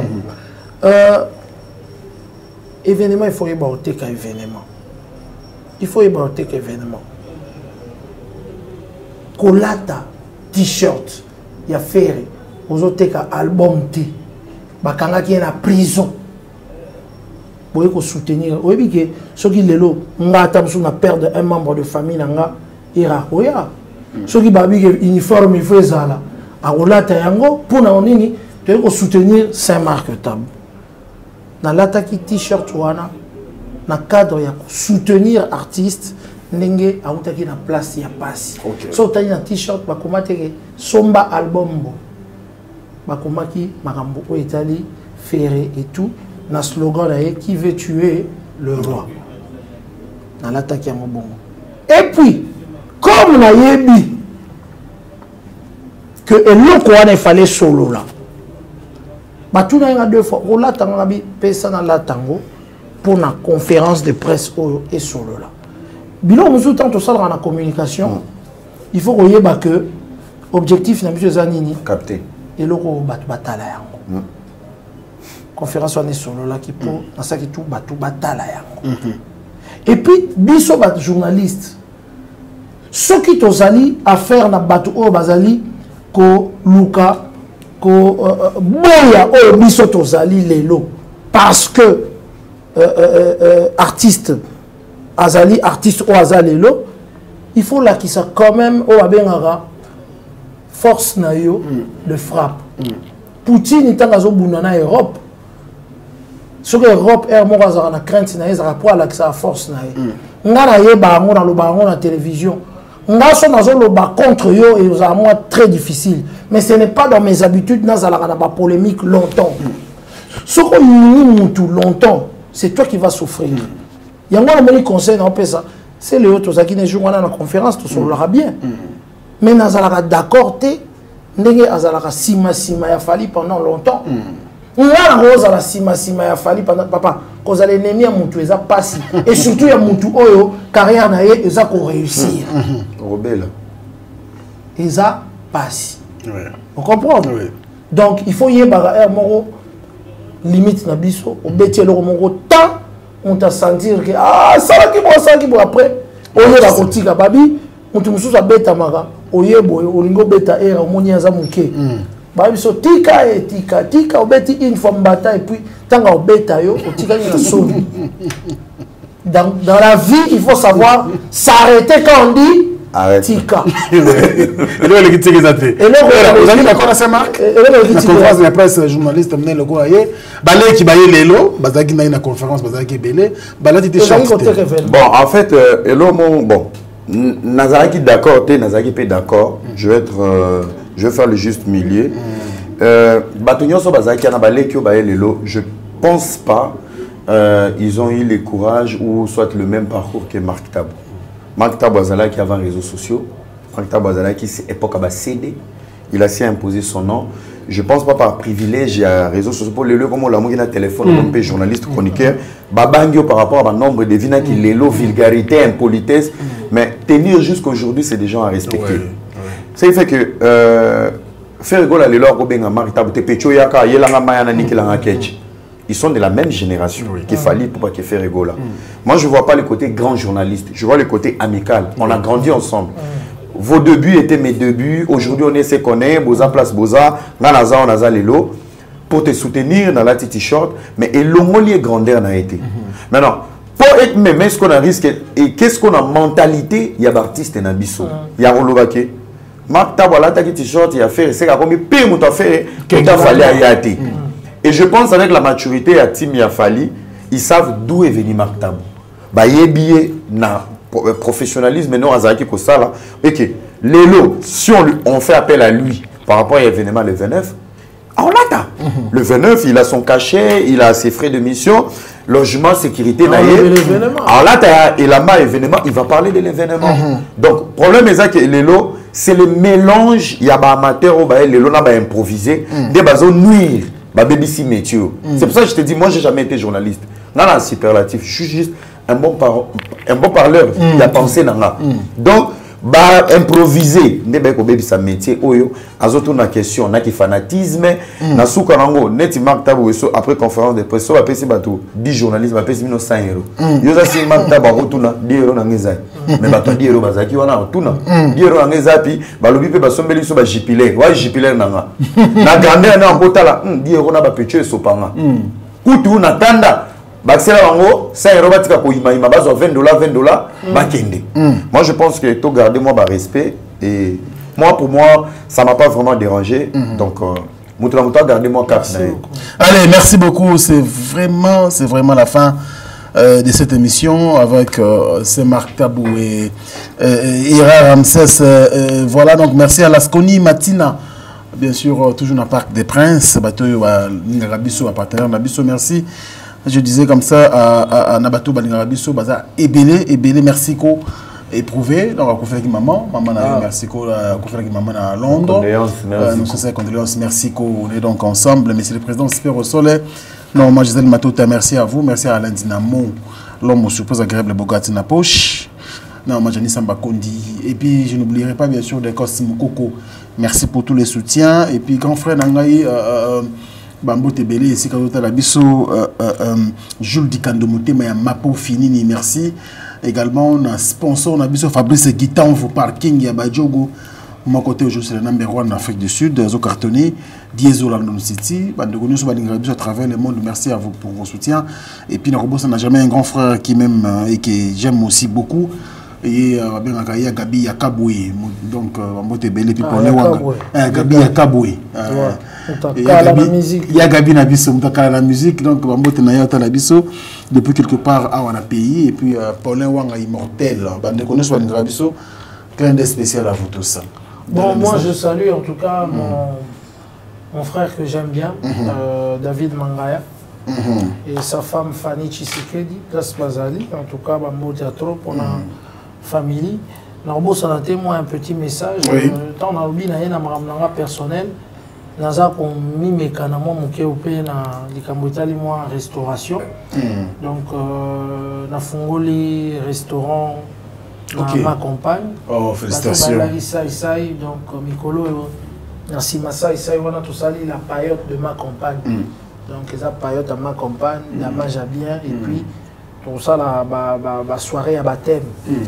Thème autour, banda, ils ont baptême, au Italie Bicolo. On a baptême à Bamongo, Baluba, Brouillé, Bouya, Biloko. Ma recette, il y a Balouba, musique, il y a Balouba. Donc pour les habits, en tout cas, les apénements culturels, tout ça, l'exposition, il y a ba leader, il y a Balouba, et tout, donc, et ben nous allons filmer, et puis, et ben nous allons diffuser, effectivement. Et puis, à part ça, on a quatre, ils ont un débat pour na Koluka, comme Matissa Penkita, donc, comme Matissa organiser, mboka ya ba bikolo donc soira ba tete les kozala soira ba lobe kozala soira ba mongo et kozatu na ma compagne na kata kokombe et si ça ezala kala donc kuna la période de ma compagne. Merci beaucoup. Je pense aussi Orbeti ça Alain Makaba kuna donc on a eu pour na mona qui a salaki Alain pour les intimes et tout et puis na artiste Baba Nobeta kuna à 2 heures du temps. D'accord. Avec beaucoup de détails. Alors merci pour pasteur Blaise Manzam Azali à Kinshasa. Azali à Kinshasa. Malgré que la polémique c'est normal il y a polémique toujours à côté. En tout cas, on a apprécié un projet à Zanango, tout ça, si Manaye, Blaise Manzam, Blaise Manzam, il roule en Azati. Tu as raison, pour y avoir juste avant la CG. Mais à contacter en urgence. On a apprécié Mbote, na Nzitisi, Azaroula Nangai, place Azali, et puis bon. Habitude en plus on va ici là Sony Kamana. Oh Sony Kamana Mobutu. Merci beaucoup il y a même à part de presse. Ah Sony Kamana. Sony Kamana. Tous à la part de presse. Merci à toute l'équipe. Merci beaucoup. Et Ramsès ouais la pesi mbote na mère Antoine Toufi à maître Zéfi. Donc sans oublier Master Nanga Big Zaga depuis Bruxelles. Oh Zaga. La PSP Mbote na tonton belge, la patronne na Suisse Clovine. na PCP Mbote. Donc, joyeux anniversaire à Ronsia Koukele, artiste. Ok, joyeux anniversaire à Noémie Kesse, Miss Suisse. Sans oublier à ma filleule Adassa. Donc, de gros bisous à toi. Donc, sans oublier aussi mon frérot Teddy Disso, na PCP Mbote Bisika Zali. Les sénateurs Didier Imbondo. On est ensemble, Landry Barthez, toujours ensemble. Donc voilà. Allez, merci à vous deux. C'est Maktabou. Ma présidente Vibi Fondation, donc Madame Isabelle Banza. Bon séjour aux États-Unis, donc on est ensemble. On est ensemble. Merci à vous deux. Merci. Je pense que tu as besoin de non? Oui, mais nous avons encore. Ah, au couple Bondo, donc le pasteur Roy Bondo. Avec la Madame Myriam Kiboko, donc on a fait ça. Allez, merci Oli. Pasteur a contacté d'urgence. Pasteur, franchement, Nazwa qui m'appelle, Nazwa qui n'a moi dossier. Donc on va en gérant, on tellement dans la semaine prochaine, en gérant on a trône à procureur. Ah, on a beau à moi bri, mais gars, on a au banda boye qu'il faut. Donc je profite de cette occasion, message et comment. C'est vraiment ceux qui ont la moyen vraiment de faire en tête à tête, mettre les choses au clair et expliquer la chose ou problème est comment qui est bien. Sinon, au cas contraire, tu as analyser les taux immonents. Tant que tu as juste milieu. Mais ils allaient bien, ils allaient avant. Merci beaucoup. Allez, nous remercions également l'équipe technique et rédactionnelle qui a travaillé pour la réussite, bien sûr, de cette émission. Merci au Cordon Château Nkolo. Merci également aux soldats Merveille Mampouya. Sans oublier, bien sûr, Gino Massampou. C'est ça, bien sûr, la grande équipe qui a accompagné, bien sûr, cette émission débat culturel. Mesdames et messieurs, restez branchés sur Africa Info et surtout bonne condition télévisuelle. Merci à vous et à la prochaine. Au revoir. Okay.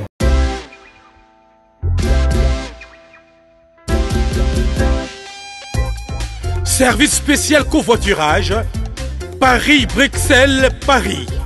Voyagez confortablement de Paris à Bruxelles et vice-versa de Bruxelles à Paris dans de meilleures conditions. Jimmy Chimanga, porte de la Chapelle. Contactez le service covoiturage Jimmy Chimanga, Paris, porte de la Chapelle. Composez vite. Le plus 33 7 87 76 95 65. Pour toutes vos démarches, afin d'obtenir le passeport Yabanamboka à Bruxelles, dans un délai raisonnable, confiez-vous à Jimmy Chimanga, porte de la Chapelle. C'est sérieux et c'est efficace. Bana King, Bana Dar es Salaam, Bana Poto, Bana Mokil Mobimba, CTF Moko, Afrique Info avec Franck Stemai, Kiandankala, Twende. X-Bass, Marandura, Franck Stemai.